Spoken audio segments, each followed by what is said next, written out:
of the living God, fall fresh on us. Spirit of the living God, fall fresh on us. Keep awake, beware, keep alert, for you do not know when the time will come. For many years, one of my hobbies has been listening to police scanners. A little bit of new information about Reverend Joe.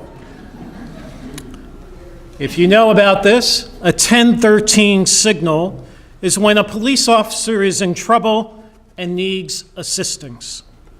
When the police dispatcher calls a 1013, police cars race from everywhere to assist the officer in trouble. And pretty soon after the 1013 is called, minutes later, sometimes only seconds later, I hear the dispatcher say, slow it down, we have enough eunuchs on the scene. If an officer has been shot, even though the dispatcher says, slow it down, often eunuchs keep coming because they want to know that their fellow officer is safe. When this happens, the dispatcher says again, slow it down. We have enough eunuchs on the scene. We could interpret the gospel today as a 1013 be alert call, quickly followed by slow it down. We are called to be non-anxious believers, non-anxiously waiting for the presence of God and Jesus at our side. One of the ways we often hear today's gospel and the Advent season is as an invitation to be alert while we also slow down. Police officers are not the only ones who have a hard time slowing it down. Experienced police officers, though, know how to stay alert while they slow it down so that their life and death judgments remain as sharp and as necessary to be safe.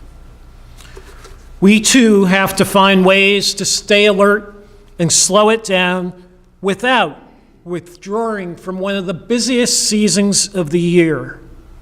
Stephanie and I always talk about our sermons on Saturday night, and every year at this time, the night before Advent one, she always says to me, how many people are going to preach from the pulpit, slow it down?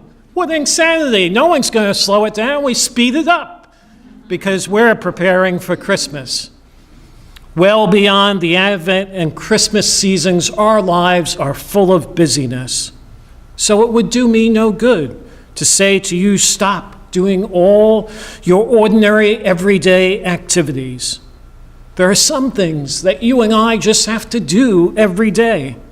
We each have our daily responsibilities.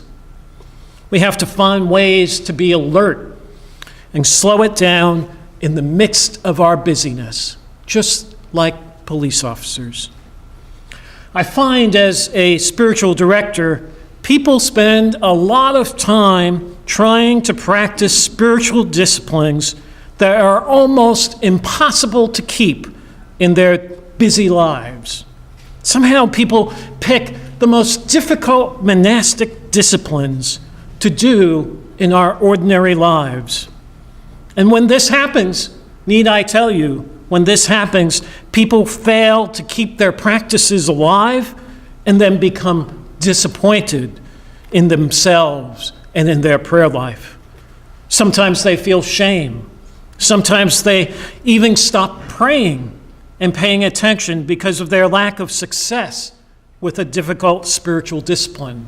They just conclude, well, I'm not spiritual, when in fact they picked a discipline that really was not fitting for their life. I often tell people, stop praying.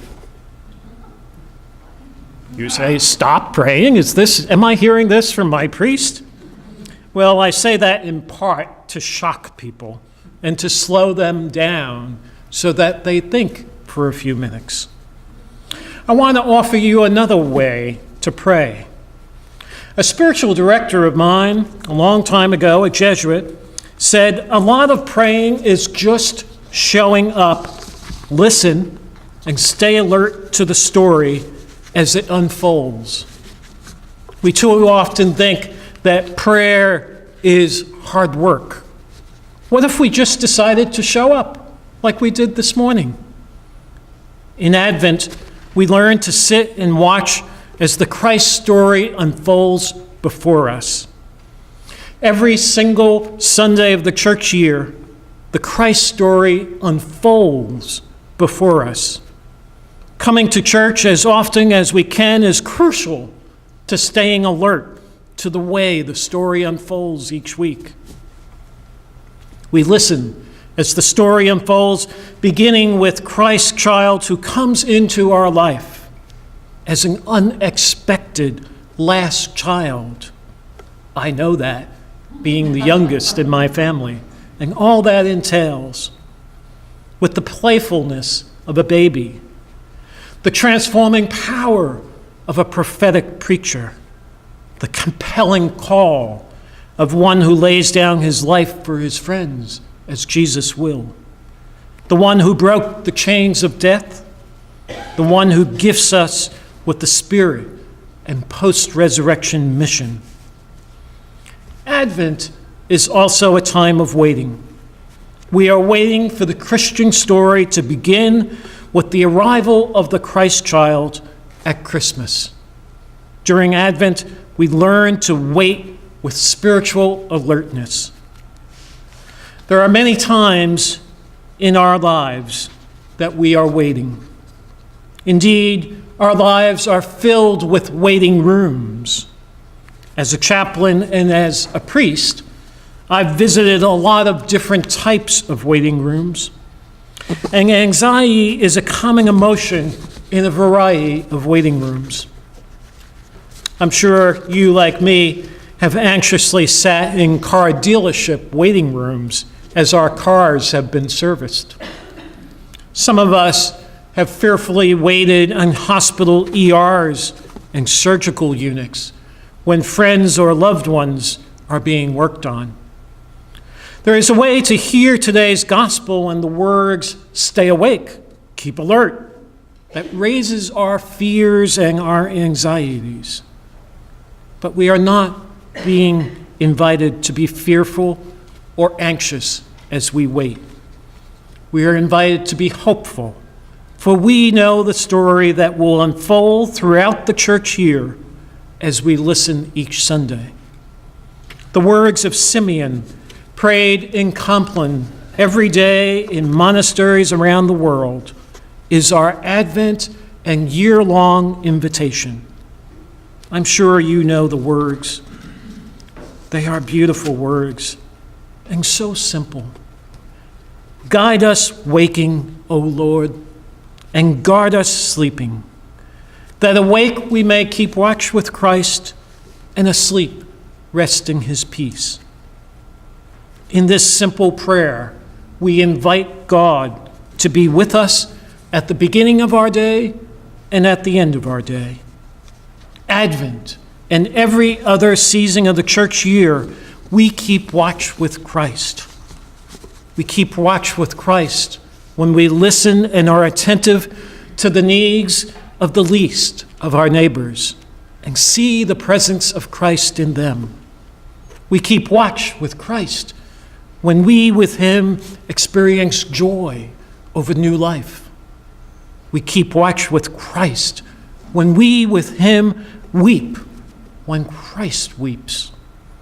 We keep watch with Christ when we heal the way Christ heals those who are broken.